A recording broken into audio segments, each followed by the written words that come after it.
हम बात करते हैं मुगल चित्रण शैली भाग 2। जैसा कि आप जानते हैं, पिछली वीडियो में हम लोगों ने बात की थी कि भारत में मुगल सल्तनत का प्रादुर्भाव कैसे हुआ, यहाँ पर मुगल कैसे बसे, और उसके बाद में कला का जो हम एक दृश्य देखते हैं जहाँ की कला ने अपना एक पूर्ण स्वरूप प्राप्त किया, वो कैसे किया। आप लोगों को मैंने बताया था कि बाबर जो थे उन्होंने भारत के अंदर मुगल वंश की स्थापना करी। हुमायूं ने ज़्यादा कुछ विशेष नहीं, केवल वो कुछ इम्पॉर्टेंट चित्रकारों को ईरान से भारत लेकर आए। लेकिन वास्तव में अगर हम कला का स्वरूप देखते हैं जो कि एक अपने चरम सीमा पर पहुंचा, वो अकबर के समय में पहुंचा। और उस समय की कला को और उस समय की कला की विशेषताओं को हमने पिछली वीडियो में जाना। आज हम बात करेंगे उससे आगे जहांगीर काल की। वैसे तो जहांगीर के बाद शाहजहां के काल में भी कला का काफ़ी विकास होता है और उस समय भी जो विकास हम देखते हैं, लेकिन वो विकास जो था वो चित्रकला की दृष्टि से इतना महत्वपूर्ण नहीं था जितना स्थापत्य कला की दृष्टि से महत्वपूर्ण था। क्योंकि उस समय ताजमहल, आगरा की मस्जिद मोती मस्जिद और दीवाने खास, दीवाने आम, तख्ते ताउस जैसी कई ऐसी विशिष्ट चीज़ें बनी जो स्थापत्य की दृष्टि से बहुत ही ज़्यादा महत्वपूर्ण थी। लेकिन यहाँ पर हम बात कर रहे हैं चित्रकला की। चित्रकला का स्वर्ण युग कहा जाता है जहांगीर काल को, इसलिए हम बात करेंगे जहांगीर काल की। जहांगीर काल के अंदर हम देखेंगे कि जहांगीर जो खुद थे स्वयं, वो खुद भी एक श्रेष्ठ कलाकार थे। उन्होंने विधिवत कला की शिक्षा ली थी और वो अपने कलाकारों से भी बहुत प्रेम करते थे और कला प्रेमी थे, और वो अपने आर्टिस्ट के बनाए हुए काम को देख कर के ये बता सकते थे कि इस आर्ट के अंदर या इस चित्र के अंदर बैकग्राउंड किसने बनाया है, आइज़ किसने बनाई है, नोज़ किसने बनाई है। इतना ज़्यादा उन्हें कला की परख थी। हम बता चुके हैं कि चित्रकला का स्वर्ण युग था और वे स्वयं भी कलाकार और कला प्रेमी थे। इस समय की खास बात यह है कि ईरानी प्रभाव धीरे धीरे कम होता जा रहा था और भारतीय प्रभाव जो था वो अधिक दृष्टिगोचर हो रहा था। चित्रों के विषय जो थे वो भारतीय बनने लगे थे और उनके अंदर राजस्थानी, राजपूताना और जो भी इंडियन जो स्टाइल थी उसका रूप ज़्यादा देखने को मिलता था बजाय कि ईरानी अलंकरण के। यहाँ तक कि जो उनके बैकग्राउंड्स थे वो भी इंडियन स्टाइल के बनने लग गए थे और उनमें सुनहरे रंग का प्रयोग भी होने लगा था, जैसा कि जैन शैली के अंदर हुआ है। अब हम बात करते हैं कि इस समय की मुख्य विशेषताएं क्या थी। एक तो ईरानी प्रभाव से मुक्त होकर पूर्ण भारतीय जो स्टाइल थी वो दिखाई दी। उसके बाद यूरोपीय सादृश्यता। आपको मैं बता दूं कि सर मेजर टॉमस रो जो थे वो जब यहाँ पर आए इंडिया और वो एक व्यापार के लिए परमिशन लेने जब जहांगीर के दरबार में आए, तो जहांगीर को उन्होंने कुछ ऑयल पेंटिंग्स जो है वो गिफ्ट की, क्योंकि उन्हें पता था कि जो शहंशाह हैं वो कला प्रेमी हैं, तो वो उनके लिए कुछ पेंटिंग्स लेके आए और जहांगीर ने वो पेंटिंग रख ली और एक दिन बाद वैसी ही 10 पेंटिंग और बनवाई और वो सारी पेंटिंग्स उनके सामने रखी और बोला कि इसमें पहचानिए कि आपकी पेंटिंग कौन सी है। और वो नहीं पहचान पाए, लेकिन जहांगीर ने तुरंत बता दिया कि इसमें उनकी पेंटिंग कौन सी थी और बाकी की पेंटिंग्स कौन सी पेंटिंग किस कलाकार ने बनाई। तो इतना उन्हें गहन अध्ययन था कला का। इस चीज़ से एक और बात ये पता चलती है कि यूरोपियन जो स्टाइल थी, अंग्रेज जो थे वो इंडिया में आ चुके थे और अब धीरे धीरे कला के अंदर अंग्रेजी यानी कि यूरोपियन स्टाइल का प्रभाव भी आने लग गया था। और वो प्रभाव हमें कहाँ से दिखाई देता है? छाया प्रकाश से, यानी कि जो लाइट एंड शेड्स हैं वो बहुत ज़्यादा, कपड़ों की सिलवटें अगर आप देखेंगे तो वो उसी स्टाइल की है जैसे कि यूरोपियन ऑयल पेंटिंग्स के अंदर हम देखते हैं। एकदम रियलिस्टिक सादृश्यतापूर्ण कार्य उनका था, जैसा कि आप यूरोपियन स्टाइल में देखते हैं। छाया प्रकाश जो था वो बढ़ता चला जा रहा था और वस्त्रों की सिलवटें और एक एक चीज़ को माइन्यूटली ऑब्जर्व करके उसे वैसा कि वैसा बनाया जा रहा था। रेखांकन बारीक था। एक और ख़ास बात थी खत पर्दास। खत पर्दास किसे कहते हैं? बहुत ही महीन छोटी छोटी लाइनों से जो शेडिंग दी जाती है उसे खत पर्दास कहा जाता है। खत पर्दास जो थी वो विशिष्ट थी और लाइनिंग के द्वारा ही छाया जो थी, लाइट एंड शेड दिखाए गए थे।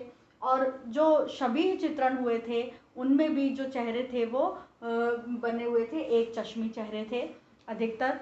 इसके अलावा अगर हम देखें तो उसके अंदर जो रंग योजना थी वो बहुत ही सौम्य, हल्की, एकदम सूफियाना अंदाज की इनकी रंग योजना थी, सुनहरे रंग का प्रयोग होने लगा था और रंग योजना के अंदर हल्का गुलाबी, सफ़ेद, हल्का नीला, इस तरह के रंगों का प्रयोग हुआ था। पशु पक्षी चित्रण भी बहुतायत में हुआ था इस समय, जो इससे पहले नहीं हुआ था।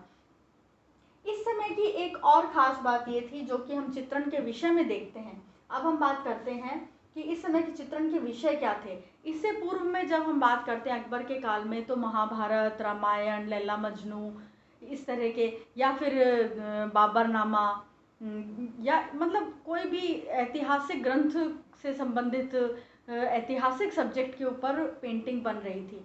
लेकिन इस समय की खास बात ये थी कि चित्रण के विषय जो थे वो सामाजिक, धार्मिक और राजनीतिक भी थे। मतलब कि जो भी, जैसे कोई मीटिंग्स हो रही हैं तो उनकी पेंटिंग बनाई जा रही है, या सामाजिक विषय हैं आम जनजीवन से जुड़े हुए, या कोई धार्मिक अनुष्ठान है, कोई उत्सव है, या फिर रह निवास के जो चित्र हैं, या आमोद प्रमोद के, इस तरीके की पेंटिंग्स काफ़ी बनी है। और इसी में जैसे जंगल में शिकार करते हुए है, या पक्षियों के, जैसे एक पक्षी है, जैसे बाज का चित्र एक मंसूर का है जो बहुत ही फेमस है।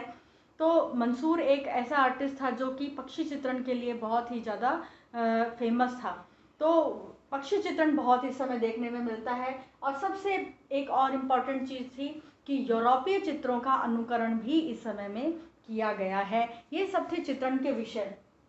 अब हम बात करते हैं कि इस समय के प्रमुख चित्रकार कौन थे। प्रमुख चित्रकार के अंदर अगर हम बात करते हैं तो इस समय के प्रमुख चित्रकारों में अकारिज़ा जो थे वो इस समय चित्रशाला के प्रमुख थे। अकारिज़ा जो थे उनका पूरा होल्ड था मतलब सभी आर्टिस्ट के ऊपर। लेकिन उनके अलावा भी प्रमुख ऐसे कलाकार थे जो कि जहांगीर के बहुत प्रिय थे, जैसे अबुल हसन। अबुल हसन जो थे one of the very favourite artist Jahangir के थे।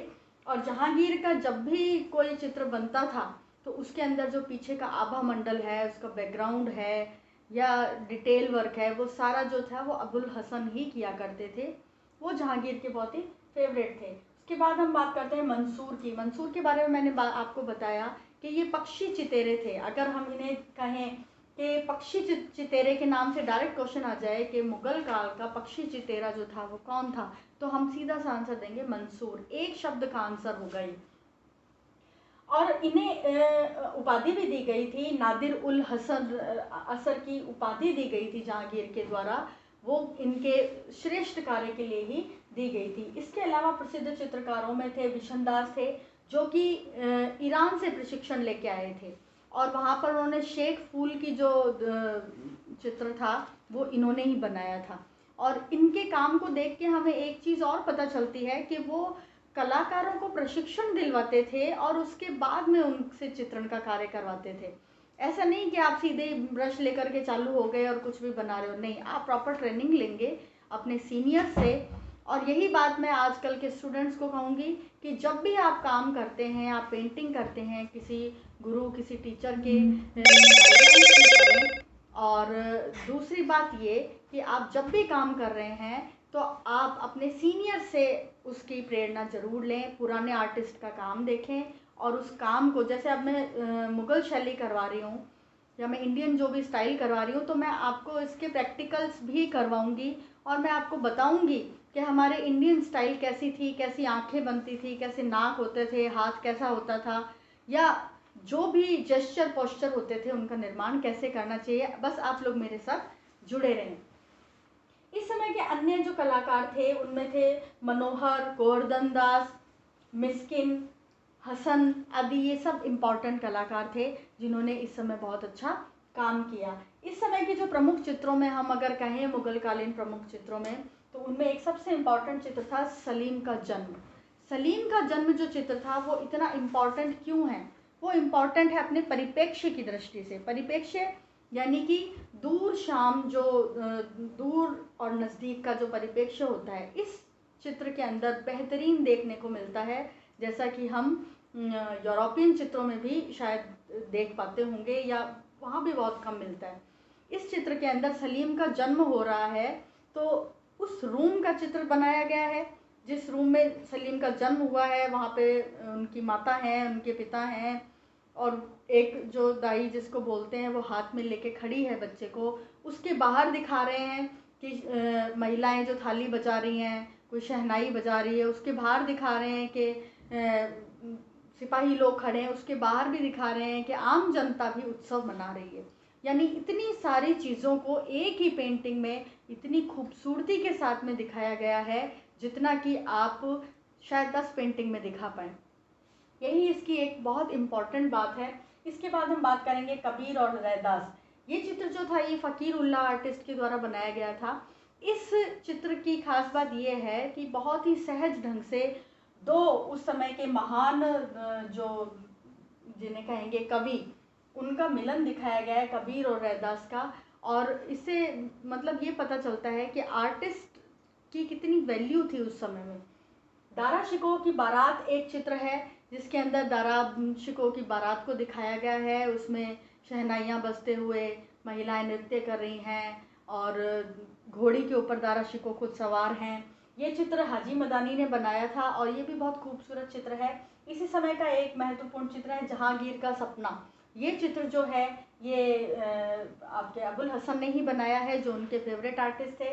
और एक चित्र था बाज का चित्र, ये बहुत इंपॉर्टेंट है, मैंने आपको पहले भी बताया था, इस पर डायरेक्ट क्वेश्चन आता है कई बार। एक तो सलीम का जन्म के ऊपर बड़ा क्वेश्चन बनता है, बाज का चित्र पे डायरेक्ट छोटा क्वेश्चन बनता है, और एक दारा शिकोह की बारात के ऊपर चित्र पे क्वेश्चन बनता है। आपको मैं बता दूं कि कई ऐसे छोटे छोटे वन वर्ड के जो आंसर हैं वो आप ऐसे ही मतलब अगर आप सुन भी लेंगे इस वीडियो को 2-3 बार तो भी आपको वो आराम से करने पाएंगे अपने पेपर के अंदर।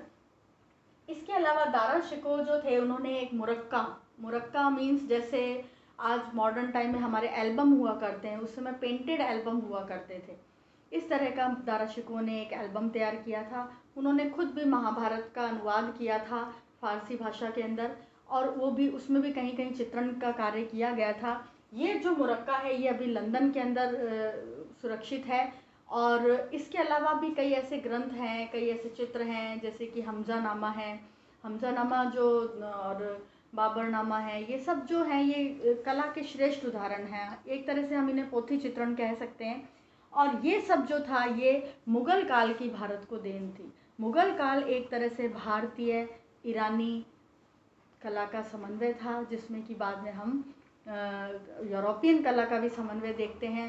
इस कला के अंदर बहुत ही अपने चरम पर पहुंचने की एक जो दास्तान हम देखते हैं, लेकिन शाहजहाँ के काल में ये थोड़ी कम हुई, इसमें सिंप्लिसिटी आ गई।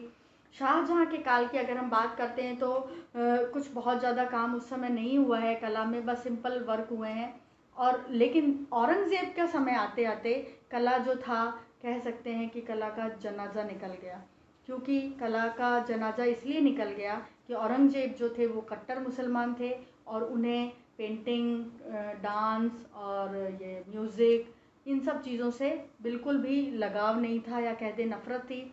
और उन्होंने कई मंदिर तुड़वा दिए और इसके अलावा जो वाद्य यंत्रों का जनाजा निकलवाया। और इस बर्बरपूर्ण कार्यों के कारण जो कलाकार थे वो अपनी जान बचा करके यहाँ से भागे, और कुछ तो पहाड़ी क्षेत्रों में चले गए और कुछ राजस्थानी क्षेत्रों में चले गए। आगे जाके हम जब पहाड़ी कला पढ़ेंगे तो पहाड़ी कला में जो बहुत विशेष करके योगदान जो है वो मुग़ल कलाकारों का ही है, जो पहले मुग़लों में संरक्षण पाते थे। वास्तव में कला हमेशा संरक्षण में पनपती है। जब जब कला को अच्छा संरक्षण प्राप्त होता है कला अपनी चरम पे पहुँचती है। तो आज हमने मुग़ल काल को यहाँ पे फिनिश करा है। और मैं आपको एक चीज़ ये बताना चाहूँगी कि आप जैसे जैसे आर्ट को जान रहे हैं आप उसकी विशेषताओं का समावेश अपने अंदर करते जाएं। मैं आपको मेरे प्रैक्टिकल वर्क के वीडियोस बनाऊंगी जिसके अंदर मैं आपको इंडियन स्टाइल और वेस्टर्न स्टाइल के बारे में पेंट करके दिखाऊंगी।